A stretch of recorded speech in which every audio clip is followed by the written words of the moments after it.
غور کریں، شرک کی اتنی غلاظت ہے کہ اگر کوئی بندہ شرک کرتے کرتے فوت ہو جائے نا تو اس کے اوپر جنازہ پڑھنا یا اس کے لیے دعا کرنا یہ بھی جائز نہیں ہے۔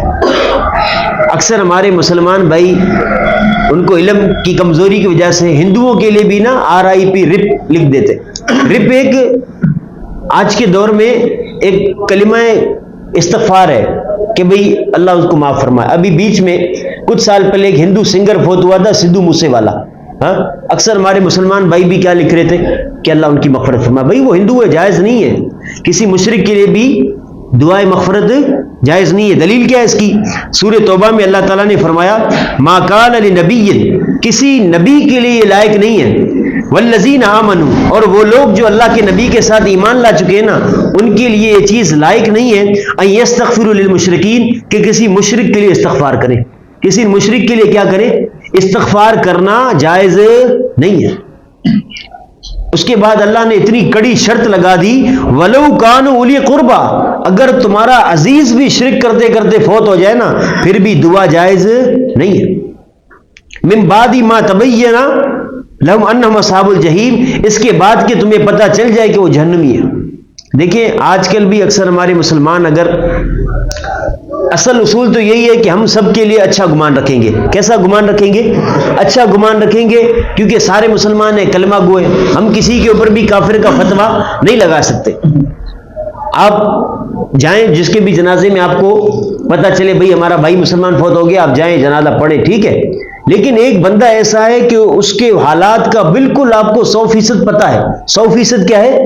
پتہ ہے، آپ نے اس کو سمجھایا بھی ہے کہ بھائی جان آپ یہ جو کام کر رہے ہو یہ کیا ہے؟ غلط ہے، یہ شرکیہ کام ہے، اللہ کے مقابلے میں ہے، اور اس نے سمجھا بھی اس بات کو، واقعی یار مولوی صاحب آپ کی بات درست ہے، یہ کام واقعی غلط تھے لیکن میں پھر بھی کر رہا ہوں، تو ایسے بندے کا نماز جنازہ پڑھنا پھر جائز نہیں ہے۔ لیکن جس کے بارے میں آپ کو پتہ نہیں ہے تو آپ حسن ظن رکھتے ہوئے اس کا نماز جنازہ کیا کریں گے؟ پڑھیں گے۔ اسی طرح یہ ساری وہ چیزیں تھیں جو شرک کے نقصانات تھے جو میں نے آپ کے آگے بیان فرمائے۔ اب شرک کی نا اللہ تعالیٰ نے سورہ حج کے اندر ایک مثال بیان کی ہے کہ ویسے نہیں سمجھ سکتے، کم از کم مثال سے ہی سمجھ لو۔ اللہ تعالیٰ نے ارشاد فرمایا یا ایھا الناس، اے لوگو، یا اللہ نے ایمان والا نہیں کہا، کیونکہ شرک والا کبھی ایمان والا ہوتا ہے، شرک کرنے والا کبھی ایمان والا نہیں ہوتا۔ یاد رکھیں، لوگ کہتے ہیں کہ اہل حدیثوں میں ولی ہوتا ہے، ان کو بتاؤ ولی ہوتا ہی اہل حدیث ہے؟ کبھی مشرک ولی ہوا؟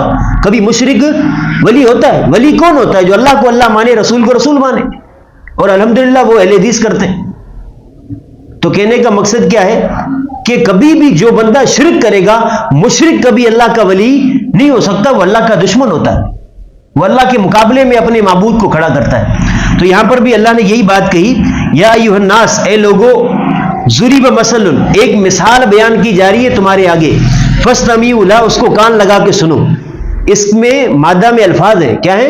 فاستمعوا لہ، اس کو کان لگا کے سنو جو ابھی مثال بیان کی جائے گی۔ کون سی مثال ہے؟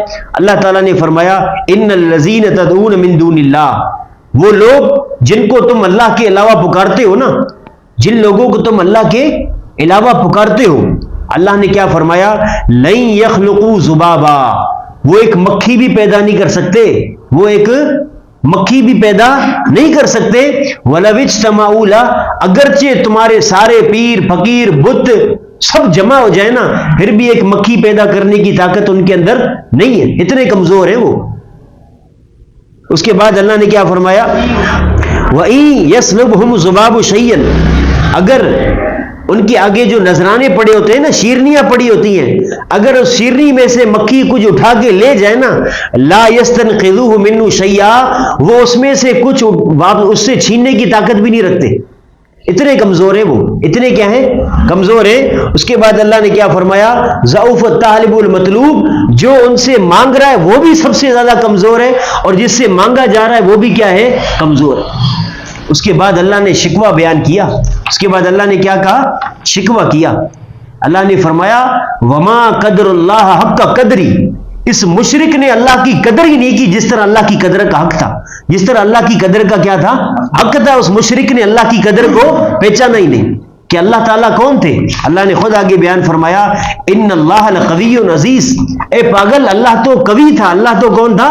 قوی تھا، سب سے زیادہ طاقتور تھا، اور عزیز ہر چیز پر غالب تھا، ہر چیز پر کیا تھا؟ غالب تھا۔ تو اتنے قوی اور عزیز رب کو چھوڑ کر کس کے پاس چلا گیا؟ اس کمزور لاچار بے بس کے پاس چلا گیا۔ اب آپ بتائیں ہماری یہ حالات ہے نہیں ہے؟ کتنی پیاری مثال اللہ نے بیان فرمائی کہ جن کو تم اللہ کے مقابلے میں پکارتے ہو وہ کیا نہیں کر سکتے؟ ایک مکھی بھی پیدا نہیں کر سکتے۔ اگر مکھی ان کے نذرانوں میں سے کچھ چھین کر لے جائے تو یہ اتنی بھی طاقت نہیں رکھتے کہ ان سے جو ہے نا وہ کیا کرے؟ چھڑا کر لے آئے۔ اب اس کے بعد جو لوگ شرک کرتے ہیں تو اللہ تعالیٰ قیامت والے دن سب کو جمع کرے گا، اللہ سب سے باری باری پوچھے گا۔ سب سے پہلے اللہ تعالیٰ فرماتے ہیں کہ ہم بروز قیامت فرشتوں کو جمع کریں گے، سب کو جمع کریں گے، اور ساتھ کن کو بھی جمع کریں گے؟ فرشتوں کو جمع کریں گے، اور فرشتوں سے پوچھیں گے۔ کیا پوچھیں گے؟ پڑھتے ہیں اللہ تعالیٰ کہتے ہیں وَيَوْمَ يَحْشُرُهُمْ جَمِيعًا، قیامت والے دن ہم سب کو جمع فرمائیں گے۔ ثُمَّ يَقُولُ لِلْمَلَائِكَةِ، پھر ہم فرشتوں سے کہیں گے أَهَؤُلَاءِ إِيَّاكُمْ كَانُوا يَعْبُدُونَ، یہ لوگ تمہاری عبادت کرتے تھے دنیا میں، یہ جو لوگ شرک کر کے آئے ہیں میرے پاس یہ تمہاری عبادت کرتے تھے۔ فرشتے پتہ کیا کہیں گے؟ قَالُوا سُبْحَانَكَ أَنْتَ وَلِيُّنَا مِن دُونِهِمْ، اے اللہ تو پاک ہے، اے اللہ تو کیا ہے؟ پاک ہے، ہمارا تو ان سے تعلق ہی نہیں تھا، ہمارا تو ان سے تعلق ہی نہیں تھا یا اللہ، ہمارا تو واسطہ ہی تیرے ساتھ ہے۔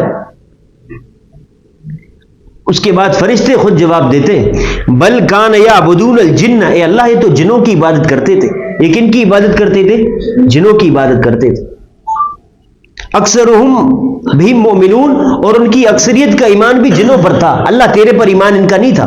اب آپ بتائیں اکثر لوگ ہم سے پوچھتے ہیں مولوی صاحب ہم جاتے ہیں مزار پر قبر پر اور ہم مانگتے ہیں ہماری مرادیں پوری ہو جاتی ہیں، اس کا جواب قرآن نے دے دیا۔ یہ کون کراتا ہے؟ جن کراتے ہیں۔ کون کراتا ہے یہ کام؟ جن کراتا ہے۔ اللہ کے نبی علیہ السلام نے عبداللہ بن مسعود کو کہا جب مکہ کے اندر ایمان آ چکے تھے لوگ، مکہ فتح ہو چکا تھا، اللہ کے نبی نے عبداللہ بن مسعود کو کہا فلاں علاقے میں ایک بت ہے اس کو توڑ کے آؤ۔ عبداللہ بن مسعود گئے، باقی سارے بتوں کو توڑا، ایک بت کو چھوڑ دیا۔ لوگوں نے گزارش کی کہ ہم اس کی عبادت نہیں کریں گے، سارے معاملات یہ وہ۔ عبداللہ بن مسعود مان گئے، آئے اللہ کے رسول کے پاس۔ ہاں عبداللہ بن مسعود کیا ہوا؟ انہوں نے کہا اللہ کے رسول میں نے توڑ دیا۔ اللہ کے رسول نے فرمایا نہیں تم نے توڑا نہیں ہے، دوبارہ جاؤ۔ پھر دوبارہ گئے، تیسری بار گئے، پھر انہوں نے توڑ دیا اس کو۔ جب توڑ کر آئے نا واپسی، پھر اللہ کے نبی نے کہا عبداللہ بن مسعود کچھ دیکھا؟ کہا اللہ کے رسول جب میں نے اس بت کو توڑا تو اس کے اندر سے ایک کالی چیز باہر نکلی۔ کالی چیز کیا نکلی؟ باہر نکلی۔ اللہ کے نبی نے فرمایا یہ وہی ہے جو لوگوں کی مرادیں پوری کرتا ہے۔ مطلب کیا تھا؟ جن تھا جو لوگوں کی مرادیں کیا کرتا تھا؟ پوری کرتا تھا۔ تو پیارے محترم بھائیوں، قیامت والے دن فرشتے جو ہے نا فرشتے وہ انکار کر دیں گے یا اللہ یہ لوگ ہماری عبادت دنیا میں نہیں کرتے تھے۔ یہ کن کی عبادت کرتے تھے؟ جنوں کی عبادت کرتے تھے۔ اب اسی طرح اللہ نبیوں سے پوچھے گا۔ کس سے پوچھیں گے؟ نبیوں اور رسولوں کو اللہ جمع کر کے پوچھے گا۔ کیا جمع؟ اللہ تعالیٰ فرمائیں گے وَإِذْ قَالَ اللَّهُ يَا عِيسَى ابْنَ مَرْيَمَ، اللہ تعالیٰ عیسیٰ بن مریم کو کہیں گے أَأَنْتَ قُلْتَ لِلنَّاسِ اتَّخَذُونِي وَأُمِّيَ إِلَٰهَيْنِ مِن دُونِ اللَّهِ، اے عیسیٰ مجھے بتاؤ کہ تم نے لوگوں کو کہا تھا کہ اللہ کو چھوڑ کر مجھے اور میری ماں کو الہ مانو۔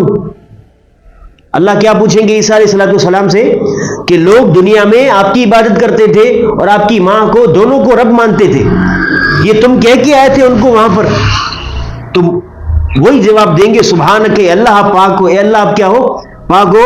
ما یکون لی ان اقول ما لیس لی بحق، اے اللہ یہ چیز میرے لیے لائق ہی نہیں ہے کہ لوگوں کو کہوں کہ میری عبادت کرنے شروع ہو جائے۔ میں نے تو ان کو وہی کہا ہے کہ جو آپ نے مجھے پیغام دیا۔ مطلب فرشتے بھی کیا کریں گے قیامت والے دن؟ انکار کر دیں گے یا اللہ ہم نے ان کو نہیں کہا تھا کہ جو ہے نا ہمیں جو ہے نا اللہ تجھے چھوڑ کر رب بنا دو۔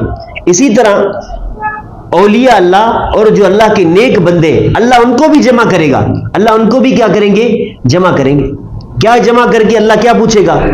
اللہ پوچھیں گے وَيَوْمَ يَحْشُرُهُمْ، قیامت والے دن ہم ان مشرکوں کو بھی جمع کریں گے جنہوں نے شرک کیا، وَمَا يَعْبُدُونَ مِن دُونِ اللَّهِ، اور جن کی یہ عبادت کرتے تھے نا ان کو بھی جمع کریں گے۔